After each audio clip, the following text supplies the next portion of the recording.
Hello and welcome to Stuart Saturday Live, Season 3, Episode 2. Thanks to everyone who joined our live stream last month with my guest Phil Downing, the manager of Harvington Hall. Well, it's the middle of March now, isn't it? Can't believe it. And here in Derbyshire and throughout much of the UK, we've had so much crazy weather of late. We had really windy times, and you might see that we're using a new camera, so hello. And now I'm looking out of my office window and it's beautiful. The sun is shining and it's just really lovely, so it makes a welcome change. Well, our guest today is the author of many works on the Tudors and the Stuarts, including Royal Renegades, The Children of Charles I and the English Civil Wars, Mary Queen of Scots, and much more. She is a regular contributor to BBC History Magazine and History Today. Joining me live from Sevenoaks, England, please welcome Dr. Linda Porter. Hello, Andrea. Hello, Linda. Welcome. It's such an honor to have you on the show. That's very kind of you. Thanks. Well, you're well known throughout both academia and popular history, and I'd love to spend some time getting to know what all sorts of things about what you have experienced with history. And I'd like to know, please, how did you come to be a historian? I mean, did you always love history, or did you have a teacher, for example, who inspired you to go down this path? Well, actually, there's a very, I suppose, specific way in time, actually, that I first became interested in history. I mean, I'd have to say that I loved reading from the moment that I realized I could, that strange, I don't remember learning to read. And then all of a sudden I could. And that was a sort of magic moment. But to cut a long story short, I was born in Exeter in the southwest of England, in Devon. And when I was 6, my family moved up to the southeast to be within commuting distance of London, because my father worked for what was then the old post office telecommunications. And to be honest, if you wanted promotion, then you had to come up to London. There were just a lot more opportunities. Mm-hmm. So we moved up to this small market town from a substantial city. And Exeter is a beautiful city. I'm still very proud of it whenever I go back there. It has a lot of Regency and Georgian architecture, and it had beautiful parks. And we moved to this small commuter town. I often say that then it was full of snobs, now it's full of bankers, and I don't know which is worse. But anyhow, we did go there. My father had been here during the war, and he thought it would be a nice place to bring up his children. But for the first year we lived here, while our new house was being built, we lived in a 6-bedroomed house that had been owned by 3 spinster ladies, and it was huge. And each room had floor-to-ceiling bookshelves. Oh, wow. My grandfather came to stay while we were there, and he picked up in the lounge, the living room, a book off the shelves. I think he just picked it at random, oddly enough, and said, "Oh, you might be interested in the pictures in this. It's got a lot of history stories in it." Well, I wasn't very interested in the pictures, but I was very interested in the words. And the book was H.E. Marshall's Our Island Story. And I suspect that many people of my vintage who became historians actually had some contact with the book. And that for good or for ill, our knowledge of British history is probably at root still based on it. I mean, it was something of a paean to empire, but perhaps not as bad as many other things at the time. And I assumed, of course, that H.E. Marshall was a man, as we all did in those days. Whereas, of course, she was Henrietta Elizabeth Marshall. And I fell in love with the book. You know, it starts with sort of giants and Brutus almost, and went right through to the League of Nations. And much of it is totally inaccurate. Quite a lot of it involved with the pictures, quotations from Shakespeare, and I've always loved Shakespeare, and it was just an important thing for me as a little girl. I was fascinated by this, and then I did love history when I was at school, and certainly at secondary school, the history teacher there, who's long gone, encouraged me a lot. And eventually, I was fortunate to be able, to be frank, to get into the university, because in those far off days, if you wanted to, certainly if you wanted to study history and most other subjects, you had to have passed what was then GCSE Latin and mathematics, and I failed both of them. And they eventually found that there were three universities that I could apply for without these rather crucial qualifications. One was York, the other was Leicester, and the other was Nottingham. Incidentally, they're all still pretty good universities. And I was accepted at York, and that was how I came to study history formally. So there is quite a specific reason and background in all of this. Right.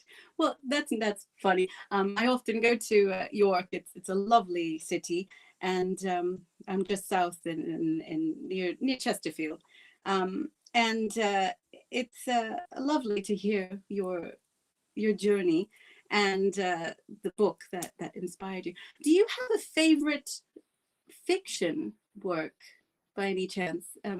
Yes, I mean, I think my favourites are the novels of the late much missed C.J. Sansom, Chris Sansom. Oh yeah. I think his Tudor detective, Matthew Shardlake, is a fine creation. And I think perhaps more than many other fiction books set in that time, you do get the real feel for the sort of smell and dirt of London and what it might have been like to be alive in Tudor times. So I would say those are my favourite. As a younger person, as a girl, I loved Jean Plaidy. I perhaps, one of my favourites was her book, The Sixth Wife, which may, in some sort of indirect way, explain why my second book was on Catherine Parr. But yes, I think Chris Sansom is a great loss to the world of historical fiction and in history in general, because I think he must have inspired a lot of people to look more at that period of history, and hopefully at others too. I also, as a girl, because these far off days, when I was little, we didn't even have TV, but they had children's hour on the radio, and one of the books they had was Hunt Royal, which started with the music that you do, and which I now have on my phone. I have that on my phone as my, so in the middle of a commuting train, they suddenly get personal. So. Lovely. But, yes, so there are a variety of things, and I love them all, and that's there are other historical fiction books I enjoy a lot. I'd have to say, and this is probably considered heretical, but I'm not a great fan of Hilary Mantel. I don't like things written in the third person present. Yeah, honestly, I'll have to agree with you there, because that was one of the books I did not finish, which I don't usually tell anybody, but I did not finish that because I remember one scene in particular. It was he, and there were several males in the room. I don't know which one you're talking about, so I got confused, and I thought, right, that's me. But I understand lots of people enjoy that. But oh yes, me too. But yeah, it wasn't for me. But I guess my favourite fiction book on the 17th century, as I told you as a girl, was Hunt Royal. Yeah. I gave a copy to my younger granddaughter, actually. I think she's read it. But there isn't so much good fiction on the 17th century, actually, I don't think. Right. I don't know what you think, but I think there is a bit. I mean, I think it's Elizabeth Gouge. My daughter's reading something right now, set I think in the 17th century, and I haven't read that yet, but I've heard good things about that author, and I really like the works of Nicola Cornick, who was one of our. That's true. Yeah. I really like her stuff, and. Yeah, I think Andrew Taylor, he does some things. Oh yeah, I should have remembered Andrew. I apologise, Andrew. he actually sent me a copy of, I think it was probably the last book he wrote, and inscribed it and all that. But yes, his books are great. And again, I think they do give you a feeling for 17th century London, and also the possibilities and limitations of what were open to women at the time. Mm-hmm. Right. And there was this whole series as well. I can't remember the name of the author, but he wrote a whole series of mysteries set in the Restoration period. And oh, I can't believe I've forgotten it. But I think he was Rosalind Miles's husband, and I can't remember his name. But he was I really enjoyed those books. So I'll have to post about that at some point. So focusing on the Stuarts, I think they've largely been overlooked by many people, many readers, I think, being often overshadowed by the Tudors. Some of our previous guests said that this might be due to the amount of conflict during the 17th century in particular. And when I was speaking to some readers at an event some years ago, they said, oh no, I only read about Tudors. I don't want to read about the Stuarts. And it made me wonder, what is this reluctance to just read more into this next period? So as you are an expert on both the Tudors and the Stuarts, I'd like to know what you think about this. Well, I, of course, have a number of friends who are historians who are both 16th and some in the 16th, some in the 17th. There are many that straddle both. Incidentally, I've just remembered the wonderful Seeker novels of Shona MacLean, which anyone should read. I don't know why I forgot them, because they really are fantastic, and they're set in Cromwellian England. But I think I have to. Oh, you should do.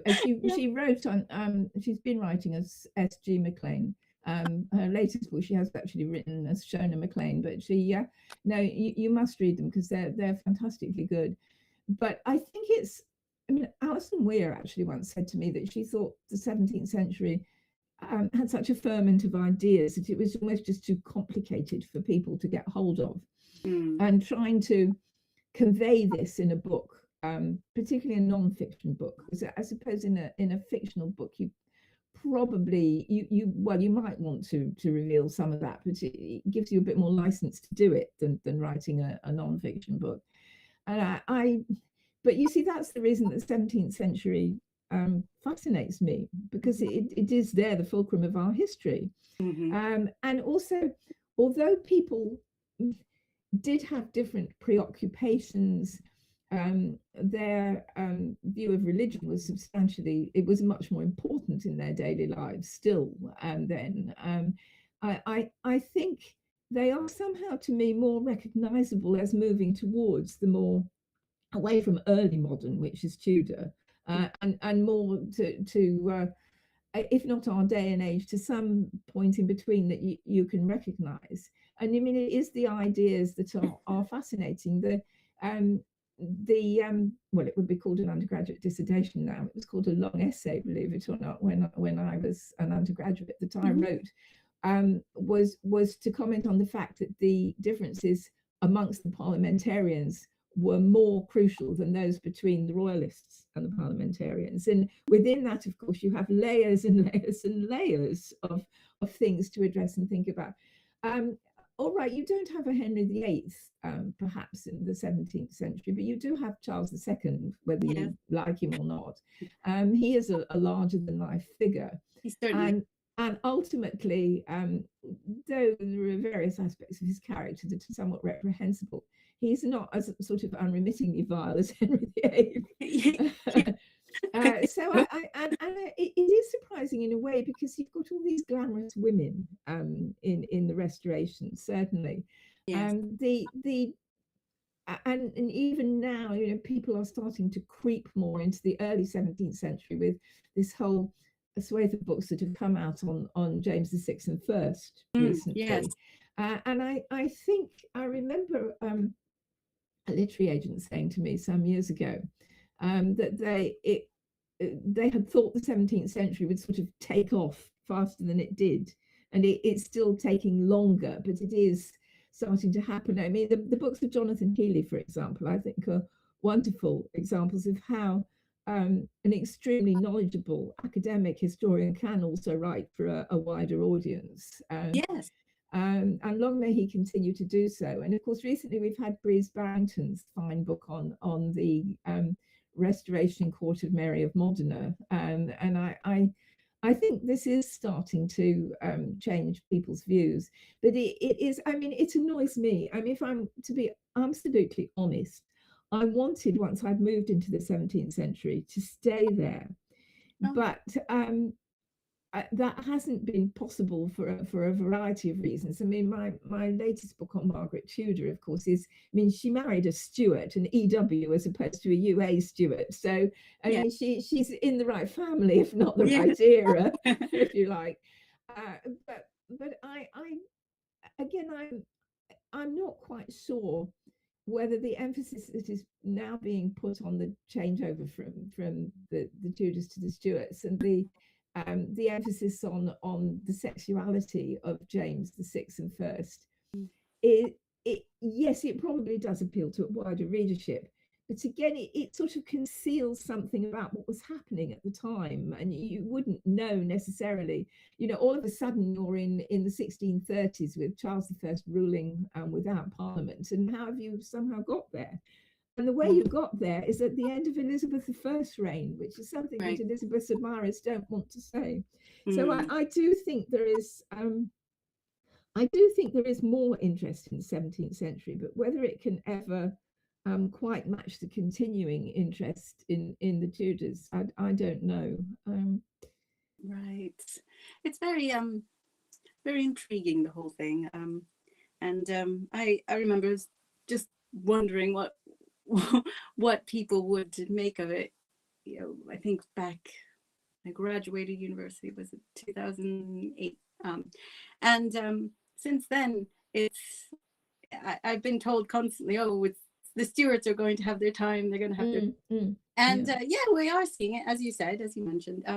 But it's just dipping into the period. Yes, that's very well put. I think. I mean, that was the point I was trying to make, but Yeah. I think you've made it more effectively. I mean, I hope it will continue. Yeah. There is an awful lot of work to be done in this area, particularly I think on the later Stuarts, Yes. who don't get a reasonable sort of slice of the cake in terms of the interest that is that I think they deserve. I agree. I don't know about you, but when I was learning about the 17th century, there was just about, and of course I went to school in the USA, but there was very briefly, it was just about the pilgrims, and then there was one paragraph, I think, about William and Mary and the Glorious Revolution, and that was it. And Yeah. there's so much in between those things that I think is a shame for people not to know about, because there's an abundance of history there, and it's fascinating, and I think it's really important to know these things. Yeah, I agree with you. And I Yeah. think one area that, I mean, I don't know anything about really, but one area that is greatly neglected in over here in Europe, and I'm not knowledgeable enough to really say anything about it in the United States, but you know that there is this long period of colonial history, and there are lots of records. And indeed, of course, William and Mary, who you mentioned, one of Mhm. the foremost universities in the United States, Yep. was endowed by them. Yep. But most people over here haven't got a clue about what went on during those years. And I Mhm. have to say that more or less includes me. I mean, all of a sudden you find the colonies revolting against George III. Mhm. But between that and the ill-fated Roanoke colony in the late 16th century, there is actually a lot of history. And it seems to Yes. me that it's lost to many people who might find it interesting. Yeah, I agree.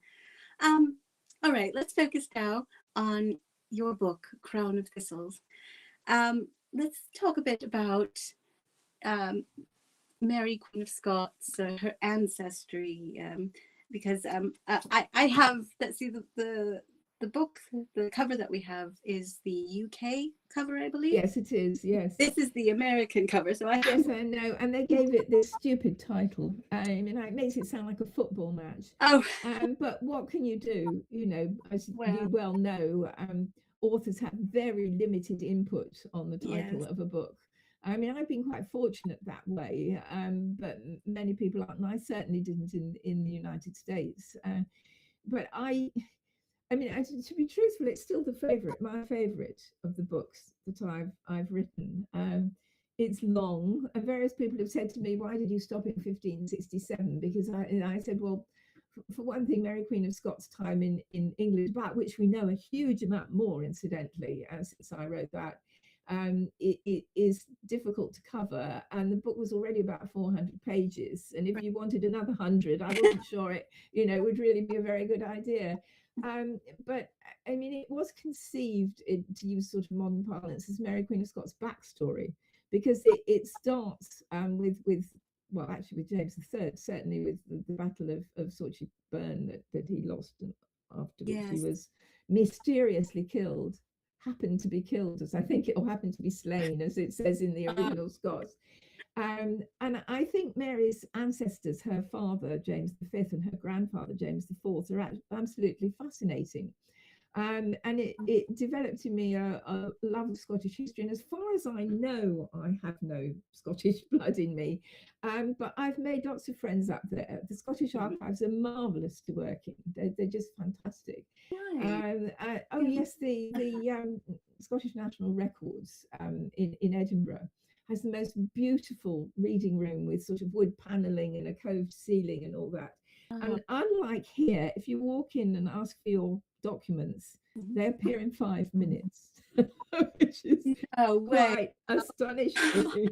That's amazing. Yes. It is, and they can't do enough to help you. Staff down here are perfectly polite and helpful normally, but you have interminable waits, as you know, in either the National Archives or the British Library. So it's a great place to be. But I loved writing about this period of rivalry between the Tudors and the Stuarts, because it does. I mean, everybody knows that Henry VII gained the throne here in England in 1485, but not many people know that just 3 years later there was a rebellion in Scotland which brought to the throne a 15-year-old boy in revolt against his own father. And this is, these stories are quite fascinating, and I think they do have bearing on our understanding of Mary. And of course, they also explain why Mary had such a strong claim to the English throne and to unite the crowns, although she couldn't do it in her person, her son did. Yes. It's yes, it was a beautiful cover as well. The English cover, I think, is absolutely lovely. Yes. And I talked about it up at the big literary festival in Edinburgh that accompanies the overall Edinburgh Festival up there, and it was really great. And I still have a very soft spot for it, and it was that book actually which led me to write more recently about Margaret Tudor. Funnily enough, Andrea, I wanted to wander further even into the 18th century, which was originally my area of specialisation. Yes, the French. My doctorate is on Anglo-French relations in the French Revolution. Yeah, but I've never been able to get back there. I wanted to write a book on the last year of Marie Antoinette's life, because these sort of last years of books are quite fashionable. Yes. But for some reason, I mean, nobody seemed to want it over here in the UK. And in the US, they were sort of mildly interested, but one publisher said that it was a very sad story. Well, of course it bloody well is. I mean, what can you expect? You can't give it a happy ending, can you? No. Then I thought, well, I've got an awful lot of material on Margaret Tudor, so I'll write about her. But in between, of course, after Crown of Thistles, I went into the 17th century, which I was very happy to do. To write the book about Charles I's children, which my daughter at the time, and I suppose she's slightly biased, said was the only thing she'd ever read about the Civil War, after which she finally understood it. And it, interestingly enough, Andrea, it has over a period of time sort of picked up, but at the time I was terribly disappointed, because it for a number of years was the least successful of all of my books.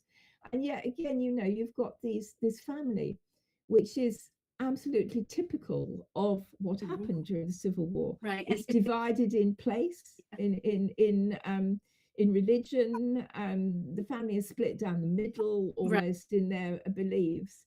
And it's terribly sad, really. I mean, of the six children who were alive at the start of the Yeah, civil wars, really only Charles and James survived, and the others had all died along the way. So, but yeah, again, I enjoyed writing their stories a great deal because they are quite tragic, and you've got some fascinating figures in them. People who aren't very well yes, known, like Princess Mary Stuart, the yes, mother of William the yes. Third.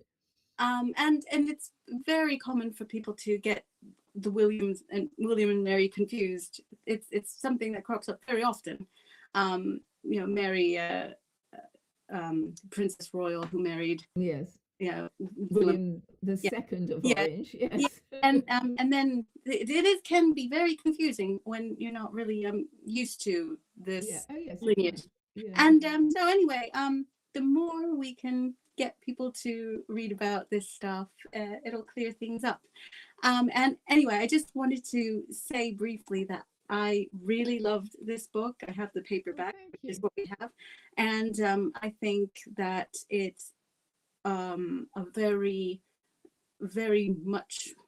It's a very accessible, useful, and uh, very fascinating read. So if you don't know much about Charles the First and Henrietta Maria's children and everything, I think you really should read this, Mm. and that'll cover up any Well, fill hopefully up any people will gaps. enjoy it. Yeah. Yeah. There was and quite a lot of original research, which I enjoyed. Mm-hmm. Even at places near where I live, like Chiddingstone Castle, there are Mm-hmm. documents there about Charles II, particularly during the exile, and it's fascinating to be able to go into these places and see a lot of this stuff. So, no, Right.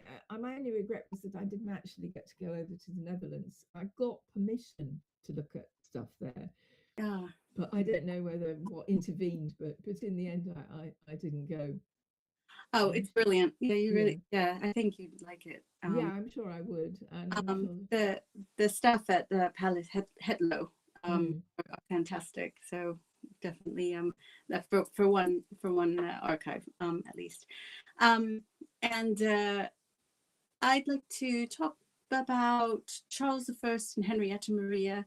How were they as parents? Here we have an image uh, from the 17th century. Um, what was their relationship like? And yeah, Well, as you know, initially it was more or less an unmitigated disaster. oh yes. She was only 15, of Hmm. course, and I mean, people huff and puff about Elizabeth and Thomas Seymour, and how awful this was. But actually, she was only a year younger at the time that she became embroiled in that than Henrietta Maria was when she married Charles I. Yet people don't seem to think that this was child abuse. So I think we have double standards on some of these things. Mm. And she was, of course, despite being extremely proud and sort of sent across from France by her mother, Marie de Medici, with essentially the being told, you've got to save religion in England. And she was a very proud young woman, I think, Right. and obviously somewhat at sea because she'd been brought up mostly at Saint-Germain-en-Laye with various um, siblings and half siblings, since her father was fairly randy, as we know, Henri IV. Though I've always loved Henri IV, I think he's a wonderful character. Yeah.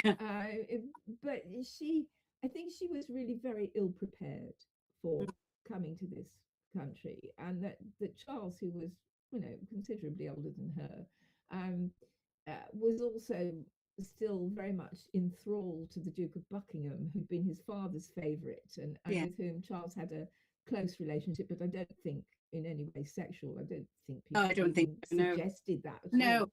But he was a problem in the marriage until he was Mm. conveniently assassinated. Yeah. At which point, Henrietta Maria, having had sort of terrible fights with Charles, not physically, but sort of in terms of words, Yeah. about appointments to her court and her ladies and all that Mhm. sort of thing, suddenly came into her own. She was the person who comforted Charles and who gave his life meaning, I think. Yeah. And shortly after that, because they'd been married, of course, for several years before the first Prince Charles, who died shortly after birth, was born.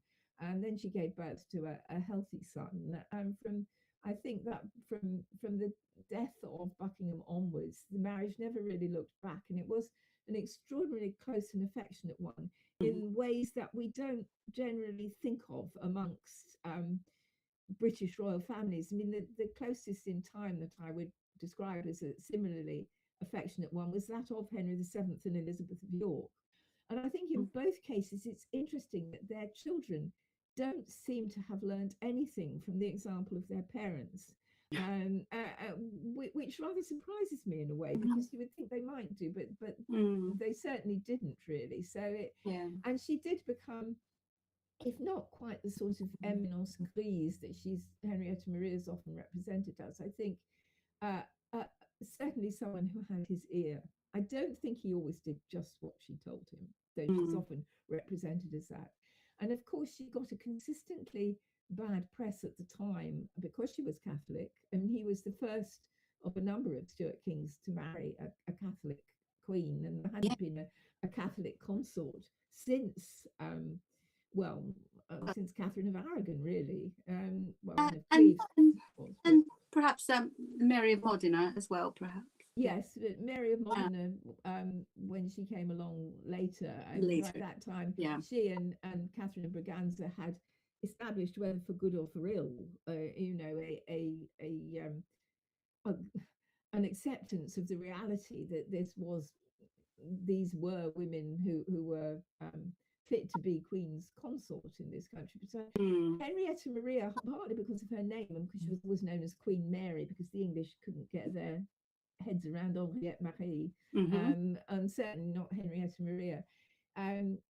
She was sort of linked back to Mary I, and in fact, Mary I's reputation, her very bad reputation, dates from this period and wasn't contemporary really at all. But the two women became sort of almost shoved together as examples of what is bad in Catholic queens. Right, one was a regnant, the other was a queen consort, but they did, and I mean, it wasn't really until about this time that Mary I was known as Bloody Mary. So and I think the Queen Henrietta Maria was a bit of a sitting duck for opprobrium that was attached to the negative aspects, as they were seen, of her husband's rule and her influence over him. But on a personal level, it was a very close marriage, and you have visions of her leaving Oxford in 1644 to travel west, because it was too dangerous for her to give birth really in Oxford at that time. Yes. And eventually, of course, giving birth in Exeter, which is where I was from, to Princess Henrietta Stuart, who Charles II always described as an Exeter woman, which I suppose is what I am as well. But I think, and of course, she never saw Charles again after that party in Oxford in 1644, and it is tremendously sad, I think. Yes, I do think so. Very sad indeed. Yes, so let's move now to your other book, Mistresses, Sex and Scandal at the Court of Charles II. Probably dear to you, I would think. And yes, I find this book in particular very fascinating. In this, you focused on Lucy Walter, Barbara Villas, Frances Stuart, Nell Gwynn, Moll Davis, Louise de Caroy, and Hortense Mancini. And I think it's really gripping. It's full of juicy bits of information, and wonderful. I have the hardback, so I have that, and so it's slimmer than the Mary. It is, yes. But it's not. It's really great. So very interesting, marvelous book. I would love to know, during the course of your research on this book, did you come to like or dislike any of these ladies in particular? I think the one I came to be fondest of is the one that's probably not so well known, and that's Frances Teresa Stuart. Oh, Because right. I've always thought, I mean, she was a very beautiful woman. There's no doubt about it. I mean, Charles did have mostly pretty good taste in the appearance of women, at any rate. Yes. And we don't fully know what Lucy Walter looked like, but the descriptions of her make her sound rather ravishing. It really does Uh, sound amazing. uh, Yeah. but Frances Teresa Stuart, who is, is often represented still, and I think deliberately tried to represent herself as a silly giggling girl who wasn't to be taken seriously. Eventually is the one that did get away from Charles. Yeah. Almost certainly. I don't think he claimed subsequently that he bedded her, but I think the general view now is that he probably didn't. Yeah. And of course, he eloped with Charles's cousin, Yes. which didn't go down very well because they were certainly not kissing cousins. They didn't get on at all well, Charles Lennox and Charles II. And he has this dramatic and almost pathetic death. Her husband, Frances Teresa Stuart's husband, by sort of stepping overboard into the freezing sound of Copenhagen when he was sent up there as ambassador. I think it was Elsinore, wasn't it? I mean, yes, it was. Yes, but he did leave. I mean, Francis was in charge of the estate at Cobham, which is not too far from where I live. It's now a posh girls' school, where they don't seem to have the slightest interest in her, incidentally, when I went there. But oh no! Well, it's like a lot of these. It's not the first time, actually. I can think of another school which was connected with Mary I, that you get in touch with these places saying, I'm writing a book about, would you be interested in my coming to give a talk? And you just don't get a response. Nothing at all. I think unless you're bringing a child and money, they're not interested, basically. But anyhow, I've been there and looked around it, and it's changed a lot since her day. But she was left to manage these estates and his estates in Scotland. And of course, Lennox Love House, which I would recommend anyone to go and see, because not only is it in a beautiful part of Scotland, but it's got all these wonderful Stuart portraits in it, including Hortense Mancini and various other people. Oh yeah, you must go if you're north of the border. It's got some fantastic things in it. But she not only did she manage the estates well while her husband was away, because Charles II was so miffed with the fact that they'd run off and married that he immediately sent his cousin off on various diplomatic missions. But of course, she also managed it well after her husband's death. She survived being extremely ill with smallpox. I think it left her with a sort of drooping eyelid. But I don't think she ever really lost her beauty. And she was a faithful lady in waiting to Catherine of Braganza at a time when Catherine of Braganza really did need that kind of support, I think. So I quite like her. I like someone that, the second Duke of Buckingham thinks is a silly 15, 16-year-old giggler who only likes making castles out of playing cards. I mean, you have quite a shrewd cookie underneath there, I think. Yes, I think so. Yes. And I think she played the whole thing very, very wisely, because she didn't want to be the king's mistress, clearly. And she wanted to have a more respectable life. And so I think that's great. That's great she was able to do that. Yes. And of course, there's one of these ladies who I have spent a considerable amount of time. Barbara Villas, yeah, Barbara. And yes, so yes, I find her very fascinating, yet shocking sometimes. So I think yes, some of the things she did were quite abominable sometimes, I think. But she was very glamorous, and she was. I mean, you have those beautiful portraits of her by Peter Lilly. Yes, who thought, that she was perhaps one of the most beautiful things he'd ever seen. I tell you what I find so amazing about her, and I mean, whether you like her or not, you've got to admire it in a bit. She seemed to be able to churn out children with no problem whatsoever, and be sort of back in court 2 weeks after the birth and things like that. Well, I mean, in a days when so many women died in or after childbirth, and their offspring did as well, she was obviously of a quite robust disposition. She certainly had very good health, and she was very lucky in that most Most of her children are Mm. and I think, yeah, very, very fortunate until her later years when she developed edema, um, and uh, and she became she had quite a lot of swelling. Um, but I think for by and large her whole life she had very enjoyed rude health. Yes, that's Yes. a very good way of putting it. Um, so yes, the Restoration was, it remains a very fascinating period of the 17th century. Um, but further on, I mean, we briefly touched on William and Mary, but the post Glorious Revolution Stuarts, so William and Mary, Queen Anne, um, these people are often completely forgotten about. Many people Yeah. don't even know about them, in my experience. So briefly, I think we could talk about their their lives and their legacy, please. What do you Well, think? yeah, you might be interested to know that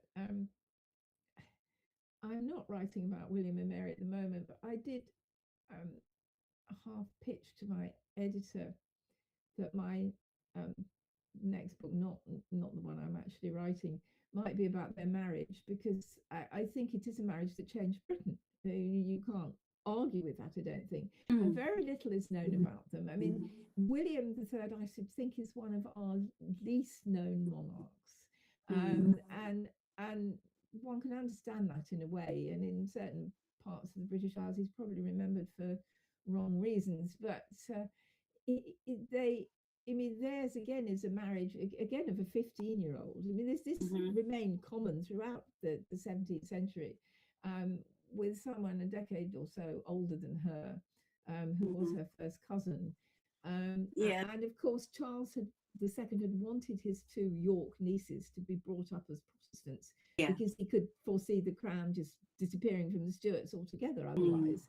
And I think the marriage of William and Mary wouldn't have been seen necessarily by either of them as developing and leading to the great changes of the end of the 17th century that it actually did. And again, it became a much more affectionate marriage than people might have supposed. I mean, mhm. William is not a glamorous figure. I mean, when you see portraits of him, he doesn't actually look quite as bad as the description of him as Caliban that Oh, Anne, as yeah, princess, gave. But of yes, course, he only came up to his wife's shoulder, I think, because yes. he was quite short. He And was. he was He was quite tall. asthmatic. He Yes. was asthmatic. He had Mhm. had smallpox, Yeah. and whereas Mary was this sort of statuesque, chestnut-haired lady. I Mhm. think we often overlook the fact that, it was classic for many, many years, certainly during the Tudor period, and probably even later, to if you were a queen or a princess, you were beautiful, whether you looked like the back of a bus or not. But Anne and Mary, especially as younger women, until they started to put on weight, really were very, very good-looking princesses. Yes. Yeah. In inherited from their father, I suppose, is whether you like James II or not. Also, he was a handsome man. He certainly was, according to the portraits and what people said, his contemporaries reported. So, yes, they definitely had that. But I think, to be fair, I think Anne Hyde in her youth, Was good looking. yeah, Yes. Yeah. so they got it from both. But yes, but and in particular, I think I saw some portraits which were, well, she certainly was beautiful. Yes, she Um, was as a young woman. yeah, I just think that's indisputable. And I yes. think if William and Mary are not well enough known, and I think they should be. I mean, there have been books about them, but there are various ways that you could write about them which would bring them to life more. I think, Mhm. especially to a kind of audience nowadays, because, I mean, let's face it, I am well aware that the audience for most, not all of the audience, but a substantial part of it is made up of ladies over 50. Well, William, I mean, consider what Mary did, both in terms of her sort of interior decorating, her love of porcelain and collections, and also gardening. I Mhm. mean, you would think this would really go over big with readers nowadays, but no one. I think there are a number of doctoral theses that have never been published, Mhm. that look at this sort of aspect of their reign. and I am sure that you could glean from them a lot of stuff that would be really, really interesting to a wider public. I mean, Yes. the whole sort of myth of the Glorious Revolution as being sort of quiet and lacking in bloodshed and anything Mm. really very interesting has been dispelled. Lucy Worsley actually looked at this on one of her TV programs some years ago. So it is a bit of a myth. I mean, the Scots and the Irish might have something to say about it being being little bloodshed, but Mm-hmm. and they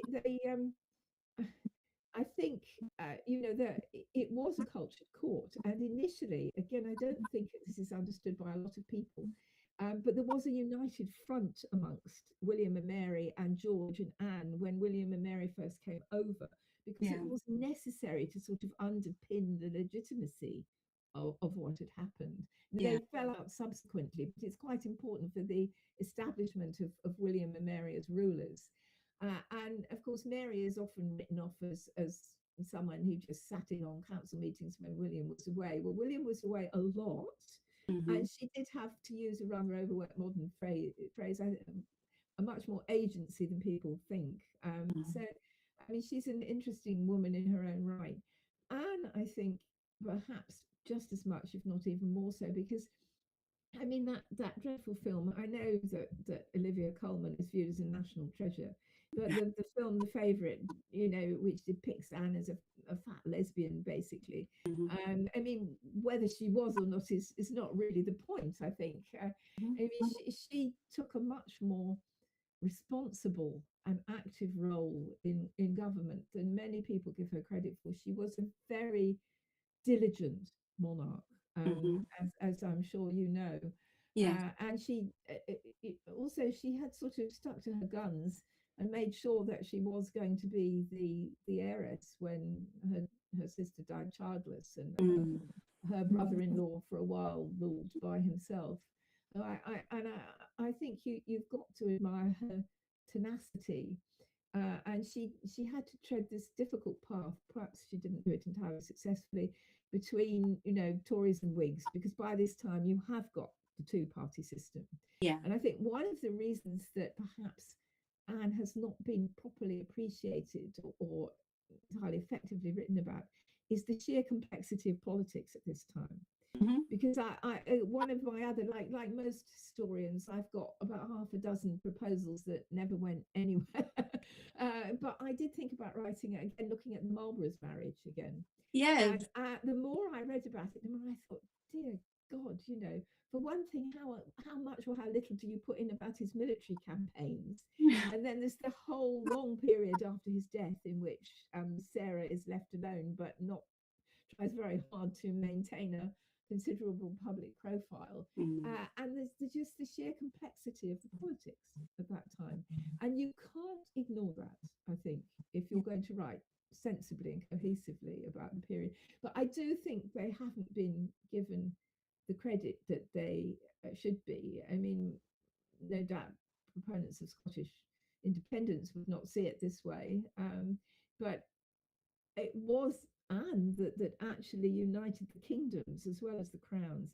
Again, I think this is something that is often misunderstood. I'm sure you encounter this. Mm-hmm. People widely assuming that James VI and First is three united the kingdoms. He didn't unite the kingdoms. Scotland remained with its own government and processes. I mean, it still has its own legal system to a great degree, even nowadays, until 1707. And some of Marlborough's greatest victories, of course, are during Queen Anne's reign. Yes. So it's an important reign, and she's a woman who's often laughed at and written off, and I think that that's just really unfair and shows a lack of understanding. So they're an interesting bunch, the last. And I mean, even Prince George of Denmark, I think there's in one of these scholarly compilations that came out a few years ago, they've looked at him again and decided that he was a more important and influential figure. The famous saying of Charles II that I've tried him drunk and I've tried him sober and there is nothing in him. Yeah. This isn't true. Yes, I mean it's quite a cruel remark as well, and I don't think that's really how it was. And many people, including I think in the film The Favourite, they seem to completely forget about poor George. and he's completely written off in many cases. So it's a shame. Um, but I'm hoping to do my bit eventually, Good, good, good. because I've been working on William and Mary since 2010. So Oh my goodness, that I'm is a long time. I'm supposed to do. I'm writing a biography on Mary the Second as we speak, but it's a long journey. There's a lot to put in there. There is absolutely, Yeah. and a lot to try and convey to people is it's again Yes. it's edging even closer to our own era, but it Yes. isn't quite the same. But I mean, one of the reasons I love working on this period is that I can read the damned handwriting, which after years of, I mean, not some of it is a bit arcane still, you know, the way the letters are represented, but Yes. the after God, 2 decades of working on the Tudors. I can some of the secretary hand I just can't read at all. It looks like hieroglyphics to me. The Yeah. italic hand in which they wrote personally at the time, despite the unusual spelling, which persists into the 17th century. In fact, Hmm. I mean, as Yeah. you well know, Barbara Villas wouldn't have passed as a spelling test Oh nowadays. no. No, no. But I mean that stuff I can read, and I can read. I was in the British Library just earlier this week, actually, looking at some papers there that are 16th century, and I looked at some of it, and I thought, my God, I can actually read some of this now, you know, That's really good. which is good, but it takes a long time, and Yeah. I mean, the paleography courses which the National Archives offer are very, very good, Yeah. actually. I think, and well worth anyone who's thinking of progressing into the 16th or 17th century periods to look at, because it does help enormously. And again, I suppose it's almost a bit, Andrea, like learning to read. All of a sudden you realize, like I did earlier this week, oh, I can actually read some of this, Yes. which is good. Yeah, that's great. Well, what I do is when I go to an archives and there are some documents with what looks like illegible handwriting. Handwriting. I take photos and then on my phone, and then when I get back home, I have a really large display, Blow on, it up. Yeah. and I blow it up, and that makes it so much So easier. much easier to read. Yes, And it then I does. can do it, and Yeah. sometimes they're very small, and it's very difficult, and lighting is not good, but at home it's so much easier. It's easier. Yes, it is. That's good advice for Yes. anybody, I think. But Well, that's what you gave some wonderful advice as well. And I was going to ask you if you had advice for historians, or future historians, and you did give some. That's great. Um, but on social media of late, you talked about history influencers, whether they're on TikTok, Instagram, or what have you. Some history accounts have far more reach than some professional historians. What do you think of this, and what do you think is the way forward? I am not by and large a great admirer of history influences. It depends a lot. There are some very good ones out there, Mhm. but there are some who I think are in danger of trivializing history, Mhm. and that bothers me. And some of these people tend to get picked up by the niche history publishers and Mhm. publish something which I mean, I would describe as derivative dross, to be truthful. And I don't think that's good for history. I don't think it's good for this period that we've been talking about.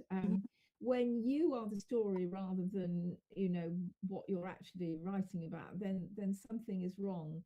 Uh, I I I understand that they have a lot of reach. I Mhm. don't think necessarily, Andrea, that that translates into book sales. Incidentally, Mhm.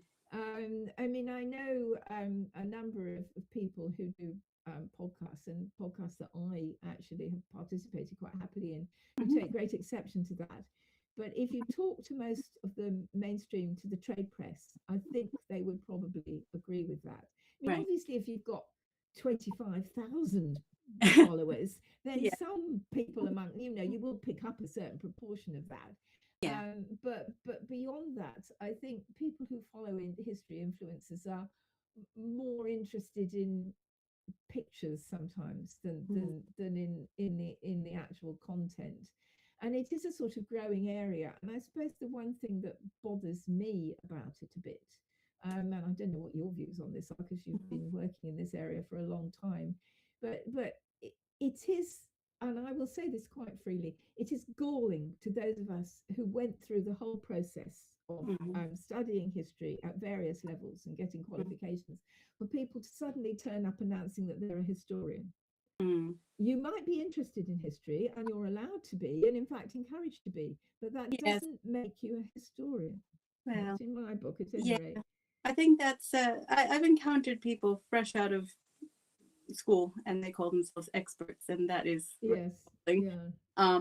I wouldn't call myself an expert, and I've been doing this for about what 20 years now or more. Yeah, well, no, Um, that so, certainly makes you an expert in the field that you're interested in. but I always think that there's so much more to learn, and that it's good to try to be humble if possible, um, because there's always more to learn.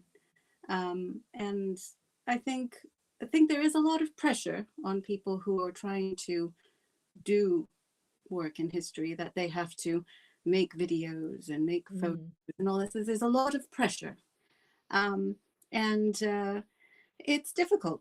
And sometimes people do excellent work. They work very hard. They try to write the best they can, and about subjects that aren't really popular or whatnot, and they get completely ignored, and it's sad, I think. And then there are some accounts that I've seen where they have completely false information, yeah, and it yeah. gets hundreds of, or sometimes thousands of likes, and it's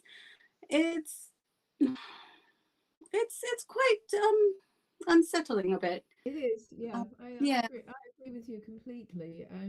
These people aren't actually doing proper historical research. I Mm, mean, in some cases, they may even not know how. I mean, mm, I think over the last decade or so, um, they've had to put on special courses at the National Archives for, as you know, you've got bright young things turning up announcing they're doing research. You actually haven't got a clue how mm, to do it. yeah. And that is sad, I think, but particularly people who are sort of propagating just things, as you've said, that are not correct, Mm, and getting a yeah. lot of likes for it. And this, where possible, I think it should be called out. I mean, it will probably be largely ignored, but it tends also to perpetuate a kind of superficial view of history. You know, Mm, it is. I mean, this will probably make you smile, but as someone who has actually written about one of Henry VIII's six wives, Catherine Parr, mhm, I'm sick to death of Henry VIII and his six wives, and particularly about Anne Boleyn, which will make me very unpopular with some people. But then I recently had lunch with another historian who will be nameless, who said, if you think about it, in truth, what we really know about Anne Boleyn, you could probably put on a postage stamp. And that wow. is a little extreme, but it's also not without some degree of accuracy. And Wow. I think one of the reasons I like the 17th century is that that isn't true. You can find out there are loads of memoirs, letters, Mhm. diaries. You Yeah. have to read them, as you know, with a pinch of salt, because Yeah. everybody wrote with an agenda. Yeah. And people still do, of course. Mhm. But I think one of the difficulties that may arise, and perhaps has already arisen with influences, is that it tends to elongate and even push out the gap between academic historians and popular ones. And in Mm, fact, I now think that sort of people like myself, I mean, I'm a former academic, mhm, and one of the things I've been most gratified by is that I have by and large been well received by academics in what I've written. Um, but you know, we tread a kind of uneasy path between um, what is totally academic. Um, and I'm thinking about articles and even some of these hugely expensive books, which even libraries can't afford to yeah. buy anymore. Mm, Um, I'm not quite sure what they're doing other than putting the writers' names in front of people. But whether they're actually being read very much, I don't know. And I'm also slightly amused at a lot of these things that are about they've got like half a page of footnotes on each page, so that the content is actually rather less than it looks. And I think there is a gap between that sort of thing and the kind of derivative book that some of the history publishers put out, which is a sort of potted version of something much more expert that someone else has very recently published. And I'm not quite sure what the point of all of this is, really. It must make money for someone, I guess. But I mean, at the end of the day, I think as a writer, I'm sure you would agree with this, we'd like people to read our books. Yes. We don't want them to sit in some obscure corner of a library somewhere. On the other hand, we don't want people to think that they're just sort of lightweight and superficial. We want to be somewhere in between. Absolutely. But one thing I would say that I've noticed, because I've been in London more recently than I have for a while because of ill health and what have you, I've been on both trains going into London and on the tube, and people are reading books. They're actually sitting there reading books. Wow, that's and I've been so thrilled about this. I mean, I was almost tempted to take a photograph, but I thought it might be a bit intrusive, particularly on the tube. But yeah, I mean, I think there is still, I don't think non-fiction books overall did so well last year. I think I read somewhere, whereas fiction did. Yeah. But just to go back to the last of my Stuart books that you mentioned, the one on Charles II's Mistresses, it came out at the height of lockdown in April 2020. And I mean, you could do things online, you couldn't do any public events at all to support it. There were no literary festivals. And I thought, oh my God, this is just going to bomb. And actually, Margaret's been very successful as well. It sold out in hardback. But up until that point, it sold better than any of my books because people wanted things to read during lockdown. And it was a kind of, slightly saucy topic, to use a sort of 17th century term. Well, it's funny you should mention that saucy topic. My book, Sex and Sexuality in Stuart Britain, which is pretty much a reference book to be handy for people who are wanting to learn more about the period. It can be very useful. That came out during lockdown too, so I'm right there with you. It is interesting how what sold in lockdown. I mean, at the time, I was just very cast down about it because that was when it was going to be published and there wasn't anything you could do about it. And then I watched the figures sort of climb up on Amazon, and I thought, okay, obviously someone's buying it somewhere. But on the other hand, I think you have to be a bit careful how you try and promote these things yourself, because I was tempted by a historian who should remain nameless to sort of try and boost posts about it on Facebook. And all I got was loads of people who were interested in books on, mistresses and bondage and all this. Oh dear. Oh yes. We did something similar. We did for Ravenous. We thought, oh, let's do some social media ads. That didn't do very well because I was put on some hate lists. Oh my goodness. Yeah, and they some foul stuff. I just, oh goodness, and horrible comments under them. And so I thought, I'm not doing this again. Yeah, no. I mean, that's a prime example of how social media can be damaging to you. Yes. I mean, I have to say, my one regret about social media is that, to be truthful, that I didn't go on it earlier. I didn't go on it until Mistresses in 2021. Oh, really? I went on it for that time. Okay. And looking back, I should have done it as far back as sort of 2013 or earlier. Right. But I was quite worried, and so was my husband, about all these things you'd heard about, people being trolled and all sorts of vile things being said. Yeah. And I mean, I've had one or two negative comments, but literally no more than a handful. I just don't see them. Perhaps. I mean, the block button is handy sometimes. It really is. But I did get a lot of everyone did involved in it.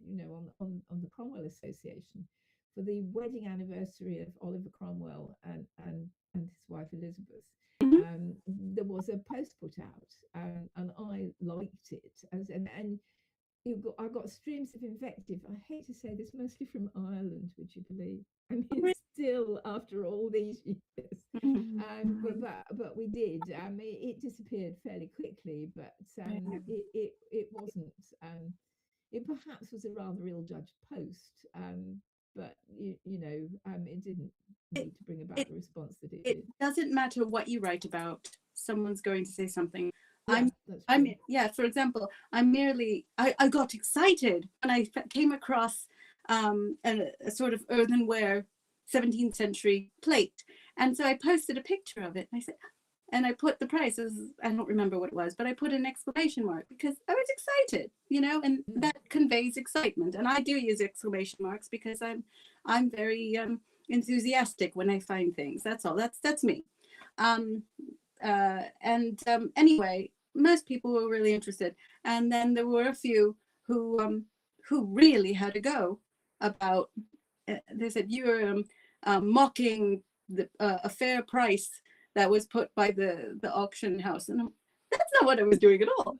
People get the wrong end of the stick. They And then, do, yes. It's quite easy to do on yeah, social media actually, yes, because particularly if people respond to things, yes, and you're not quite sure what link it is that they're responding to. So yeah, I think. I mean, I'm sure we all use social media now.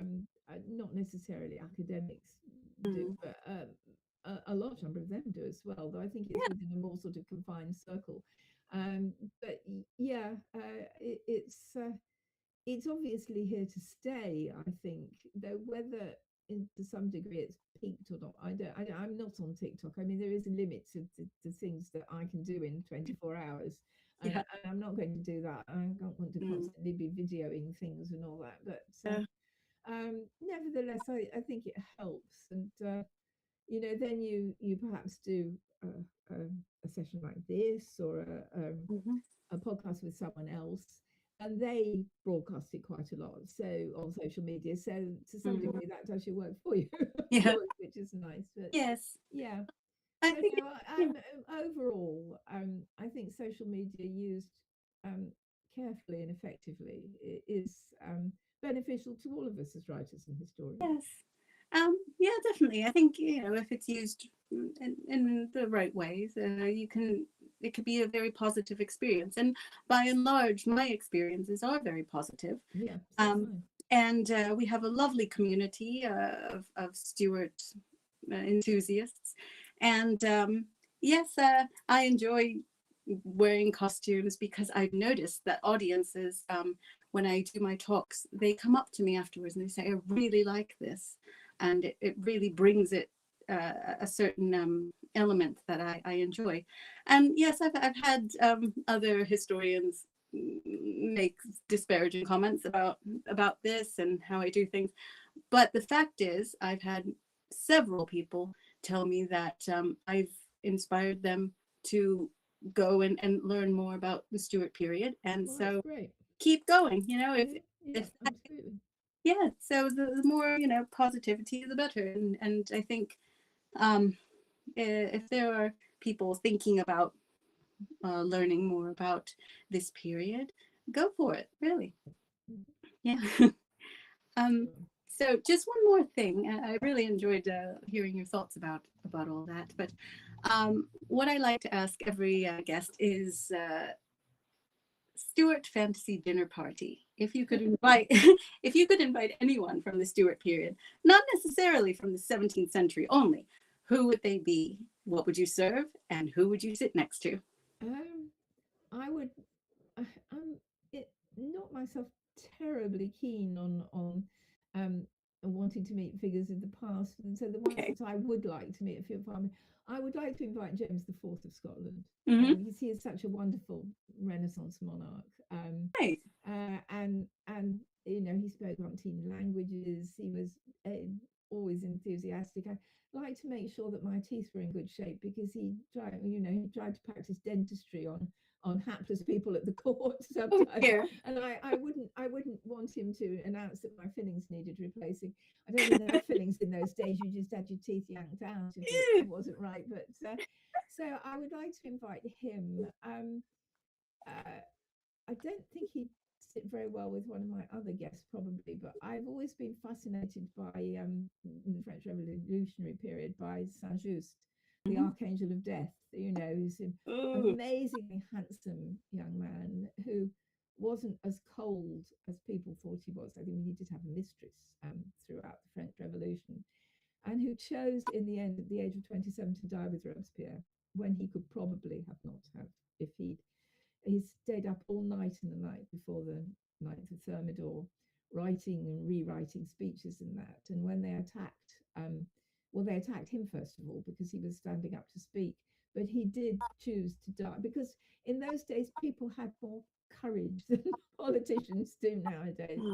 Though I suppose there are some who have courage that they shouldn't have. But so the two of them, amongst ladies, I would like to have met Catherine Parr.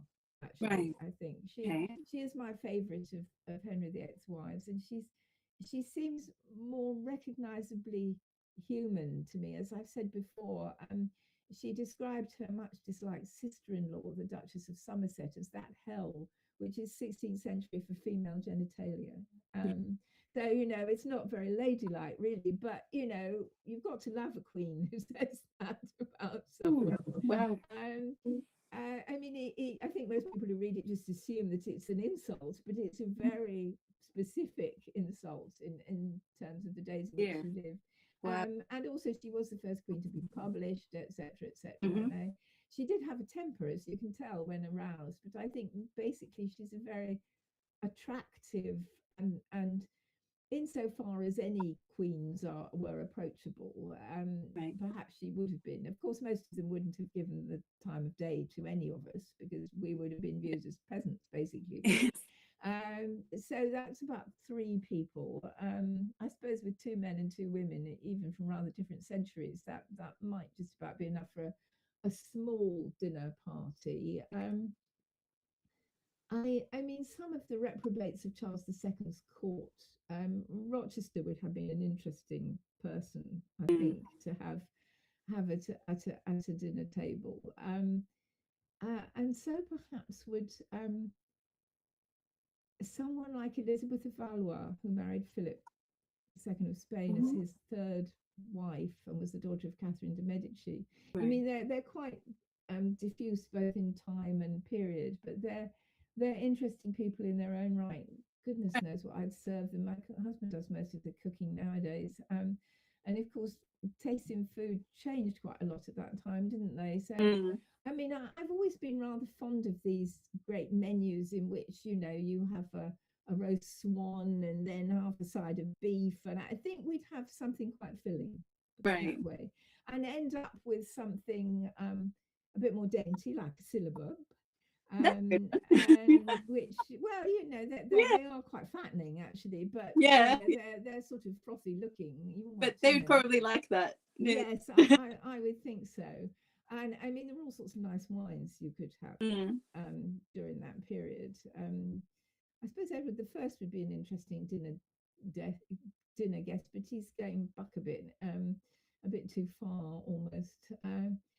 So something like that. And sorry, what was the last part of the question? I've forgotten. Oh, who would you sit next to?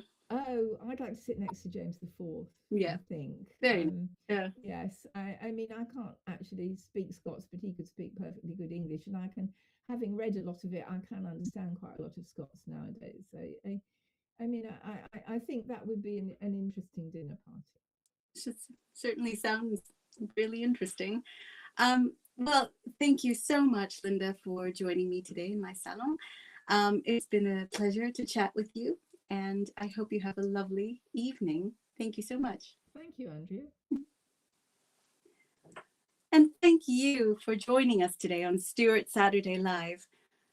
All being well, I might be heading down to Coventry tomorrow for the original reenactors market, which was on today and on Friday and will end tomorrow, Sunday, which is also Mothering Sunday, I believe.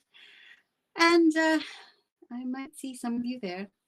Next month's scheduled guest is Cordelia Beatty, who will discuss the life of Alice Thornton, a remarkable 17th century woman whose life is so vividly detailed in her diary. Until next time, thank you for joining us, and keep it Stuart.